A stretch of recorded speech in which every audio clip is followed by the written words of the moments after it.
आप देख रहे हैं ग्रामीण न्यूज़, मैं हूँ राम साथी। आज भारत ऐलान और अनुसूचित जनजाति के लिए आज धरना प्रदर्शन पूरे भारत को सहयोग कर रहे हैं। और जब जो भी लोग हैं ये दिखाने की कोशिश कर रहे हैं कि आज भारत बंद करने का ऐलान क्या रहा है, भारत बंद कैसे हो रहा है।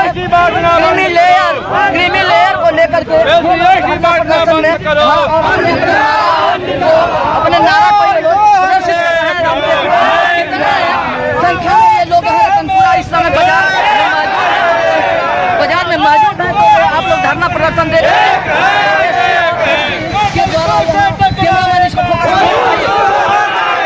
समय बदल गया है। अब अगर हमारे अधिकारों पे कहीं से भी हमला होगा तो हम लोग चुप बैठने वाले नहीं हैं। जब 10% आर्थिक आधार पर आरक्षण आप सामान्य जाति के बच्चों को दे सकते हैं, सामान्य जातियों को दे सकते हैं, तो 10% आरक्षण आप अति पिछड़ी और अति दलित जातियों को क्यों नहीं दे सकते? सरकार ये बताए।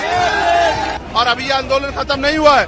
आज तो संपूर्ण भारत में भारत बंद जारी है, लेकिन 11 सितम्बर को जो हमने दूसरा चरण इसका बुलाया दिल्ली में, उस दिन हम सरकार को घुटने टिकवा देंगे। चैलेंज करके कहता हूँ, आज इस आंदोलन में जिस सरकार के नेतृत्व में हमारे लोगों की पीठ पर लाठियां पड़ेगी, उस सरकार की कुर्सी को पलटने का काम, तख्ता पलट करने का काम भी हम आने वाले कल में करेंगे।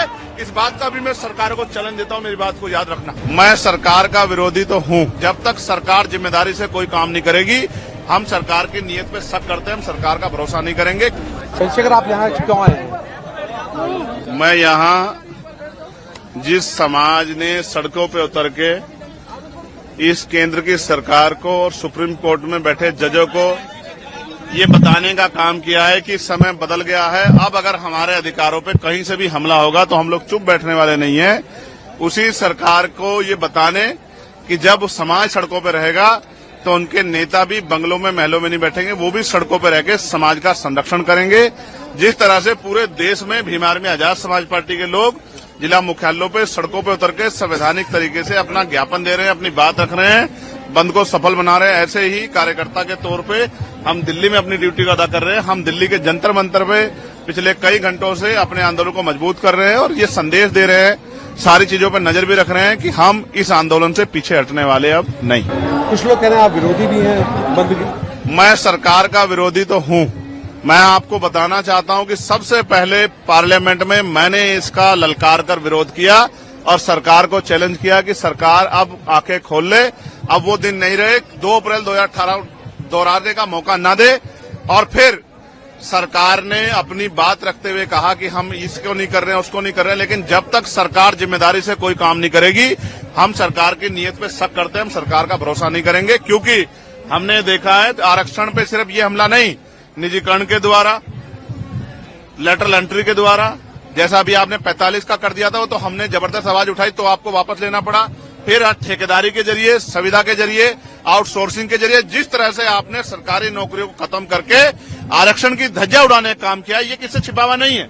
और जिस तरह से आपकी सरकारें निजीकरण को बढ़ावा दे रही हैं, पूंजीपतियों को बढ़ावा दे रही हैं, कॉर्पोरेट सेक्टर को बढ़ावा दे रही हैं, सरकारी स्कूलों को बंद कर रही हैं, नौकरियों को खत्म करें, 69 शिक्षक भर्ती में जिस तरह आपने घोटाले किए और फिर तमाम तरह से आपकी लंबे समय से नीति, आपकी आइडियोलॉजी हमने देखी।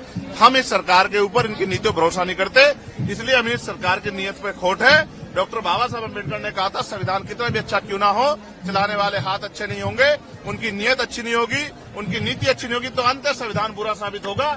इसलिए आज हम ये नीला झंडा लेकर हम किसी भी कीमत पे सरकार के हथकंडों को, सरकार की बुरी मंशा को, सरकार के षड्यंत्रों को कामयाब नहीं होने देंगे। एक और बात, अगर सरकार कहती है कि बंटवारे की बात, वो कुछ देने की बात कर रहे हैं, तो मैं आपको विश्वास दिलाता हूं, मैं चंद्रशेखर आजाद, बाबा साहब अम्बेडकर, मान्यवर काशीराम साहब, मान्यवर दीना भाना वाल्मीकि जी के मिशन का सिपाही, मैं आपको विश्वास दिला कहता हूं, ये हमारे भाइयों की बात है। हम अपने भाइयों से इस आंदोलन के बाद टेबल टॉक करेंगे, उनकी समस्या को सुनेंगे, अपनी बात भी रखेंगे और मिलकर अपनी समस्या का हल निकालेंगे। हम बंदर बाट नहीं होने देंगे। हम सरकार को अपने अधिकारों पे राजनीतिक रूप से फायदा लेने के लिए अपने लोगों को लड़ने नहीं देंगे। हम अपने भाईचारा बना के रखेंगे। और फिर मैं कह रहा हूं, मैंने 1.5 साल पहले ये मांग उठाई थी कि जो जिन जातियों को अवसर नहीं मिले, जब 10% आर्थिक आधार पर आरक्षण आप सामान्य जाति के बच्चों को दे सकते हैं, सामान्य जातियों को दे सकते हैं, तो 10% आरक्षण आप अति पिछड़ी और अति दलित जातियों को क्यों नहीं दे सकते? सरकार ये बताए। लेकिन सरकार ने की मंशा ही कभी ये नहीं थी। सरकार की मंशा तो जातिगत आरक्षण को खत्म करने की है। सरकार की मंशा तो जातिगत आरक्षण को खत्म करके, हमारी संवैधानिक ताकत खत्म करके, आर्थिक आधार पर आरक्षण लागू करके अपने लोगों को फायदा देने की है। सरकार की मंशा तो लेटर एंट्री करके हमारे लोगों को सिस्टम से निकाल के अपनी विचारधारा के लोगों को सिस्टम में बिठा के, और पॉलिसी मेकिंग में जब उनके लोग बैठे होंगे तो हमारे लिए पॉलिसियां नहीं बनेंगी।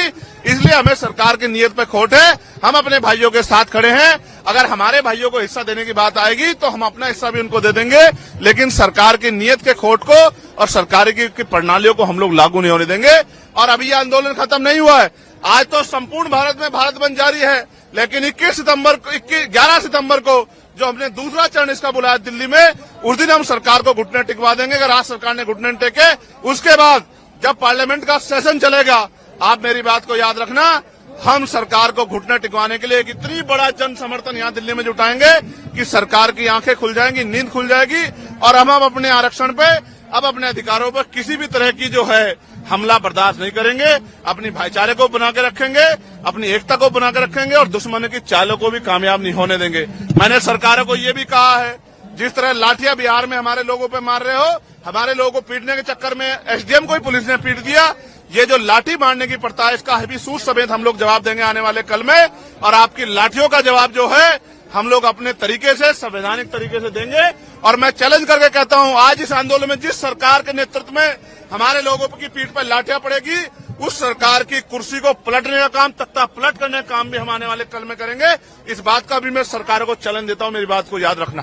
चंद्रशेखर जी, जो 2000 इलेक्शन में अभी पार्लियामेंट के जो इलेक्शन हुआ है, उसमें जो लोग संविधान की कॉपी लेकर घूम रहे थे, आरक्षण और संविधान को बोल रहे थे कि आरक्षण खत्म कर दिया जाएगा, आज वो कहाँ दिखाई दे रहा है? देखिए, मैं आज अपने समाज के संरक्षण के लिए, समाज के आवाज को मजबूत करने के लिए सड़क पर उतरा हूं। आज मैं किसी को कुछ नहीं कहना चाहता। हमारे समाज की आंखें वो सबको देख रहा है, कौन क्या कर रहा है। समाज की आंखें नहीं, ऐसा नहीं समाज की आंखें नहीं है, समाज देख रहा है। और अब समाज आने वाले कल में जो फैसले लेगा, उनसे सभी दलों को एहसास होगा कि किस तरह से चुप्पी रखी जाती है और किस तरह से बंद मुंह करके सरकार को समर्थन दिया जाता है।